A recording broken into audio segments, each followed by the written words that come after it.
Salut les amis. Aujourd'hui dans cette vidéo, nous allons parler de comment gérer les fêtes de fin d'année sans stress. Si c'est la première fois pour toi de te retrouver sur la chaîne, je me présente. Moi c'est Anne Donjan et dans cette chaîne, nous parlons de la thématique comment améliorer ses finances personnelles dans le but de pouvoir mettre des stratégies en place qui nous permettront d'atteindre la liberté ou l'indépendance financière.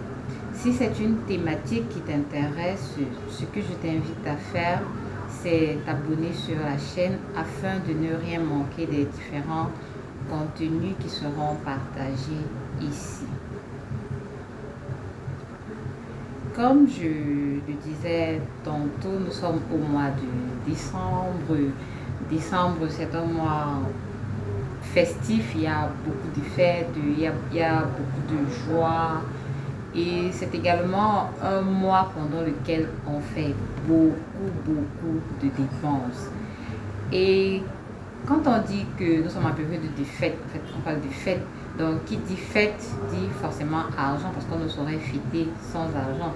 Parce que la fête nécessite, pour réaliser une fête, cela nécessite un certain nombre de choses. Et ces choses-là, il va bien falloir qu'il y ait de l'argent pour pouvoir acquérir ces choses-là et pouvoir réaliser la fête dont on souhaite. Donc, dans cette vidéo, je vais parler de comment gérer, aborder les fêtes de fin d'année sans stress. Donc, comment est-ce que moi, donc je vais partager mes astuces à moi que je mets en place afin de pouvoir passer de très bonnes fêtes de fin d'année de façon sereine, sans trop me cogner la tête par rapport aux finances. Donc, je vais partager ici trois astuces à moi pour bien gérer ces fêtes de fin d'année. La première astuce que je vais aborder ici, c'est faire le bilan des fêtes, de fin d'année de l'année dernière.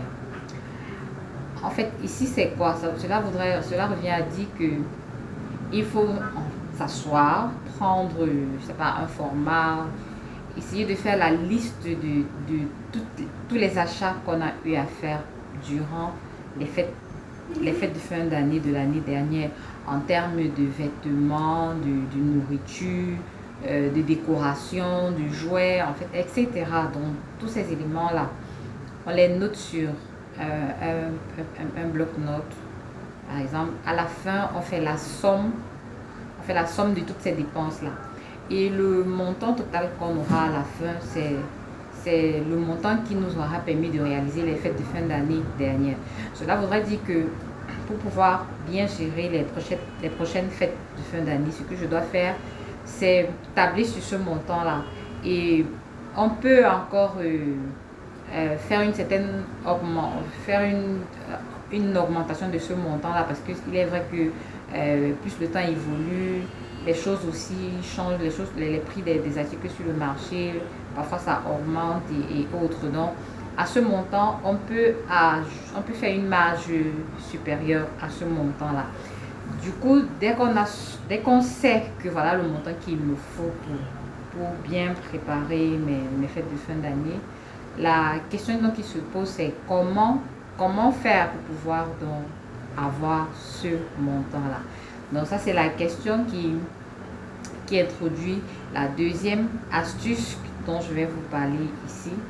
La deuxième astuce, c'est de pouvoir épargner. On revient toujours à l'épargne. La deuxième astuce, c'est de pouvoir épargner.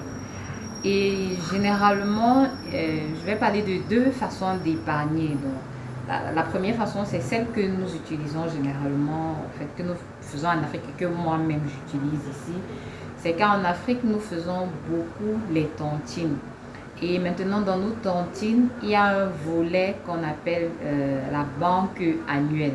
Et cette banque-là, elle se fait à chaque séance de tontine. Et elle n'est pas obligatoire il n'y a pas un montant, on ne te demande pas un montant fixe que tu dois payer à chaque séance, ça dépend de toi et il peut même arriver des séances que tu ne mettes rien dans ta banque. Donc, du coup, sachant le montant qu'il me faut pour bien gérer mes fêtes, je peux dans ma banque annuelle, comme moi je fais, je mets de temps en temps à des séances, des réunions, je mets de l'argent dans la banque tout en ayant dans ma tête l'objectif que je veux atteindre avec cette banque-là. Et une chose qui est bien avec la banque annuelle dans notre cantine ici en Afrique, c'est que au moment où on partage généralement la banque, il y a toujours un pourcentage, quoi. Donc, c'est pas le montant que tu as gardé tout au long de l'année. C'est pas seulement ce montant-là que tu auras. Tu l'auras avec un petit plus un certain taux d'intérêt cela dépend des tontines. Bon, l'autre manière d'épargner, c'est pour ces personnes-là qui n'ont pas de tontine, qui ne font pas de tontine, parce que c'est pas tout le monde qui aime les tontines et c'est pas toutes les personnes qui se trouvent où elles peuvent faire des tontines. Donc pour ces personnes-là, elles peuvent faire des épargnes tout court dans leur compte bancaire tout en sachant le montant qu'elles veulent avoir. Ou alors, à défaut de mettre dans un compte bancaire, et il y en a probablement qui n'ont pas de compte bancaire, ils peuvent décider de chercher, bon, on appelle ça toujours ici en Afrique, une caisse dans laquelle de temps en temps ils vont jeter l'argent jusqu'à l'obtention de l'objectif. Donc ça c'est pour ce qui est de la deuxième astuce. C'est ce moyen qui nous permet de pouvoir avoir le montant qu'on a besoin pour bien passer les fêtes de fin d'année. Et maintenant, nous allons parler de la troisième astuce, à moi la toute dernière, c'est d'éviter de faire les achats à la dernière minute. Vraiment, parce que comme je vous l'ai dit au début de la vidéo, décembre c'est un mois où on fait énormément de dépenses. C'est un mois où les gens dépensent, la période de l'année où on dépense, l'une des périodes de l'année où on dépense beaucoup. Et ce qui se passe, c'est que plus on se rapproche de la fête, plus les articles sur le marché augmentent. Maintenant, vu que nous sommes nous ici, notre objectif ici, c'est de pouvoir faire le maximum d'économies possible, de trouver des astuces et moyens pour pouvoir dépenser moins d'argent et économiser plus d'argent. Du coup, l'idéal donc serait que lorsqu'on prépare les fêtes de fin d'année, de pouvoir faire ces achats bien avant l'approche des fêtes. Et pour pouvoir faire ces achats-là avant l'approche des fêtes, il faudrait bien qu'on se soit préparé, comme je l'ai énoncé dans les deux premières astuces. Il faut une certaine préparation, parce que c'est cette préparation-là qui va nous permettre d'avoir le montant nécessaire. Parce que si on n'a pas d'argent, on va toujours se retrouver en train de faire les choses à la dernière minute. Pourtant, si on suit le volet que moi j'ai présenté ici, parce que moi c'est ce que moi j'utilise et ça marche, si on l'utilise, franchement je vous assure que les fêtes de fin d'année, vous allez les vivre de façon vraiment sereine. Et en fait, vous allez vivre de façon sereine et passer de très belles fêtes de fin d'année.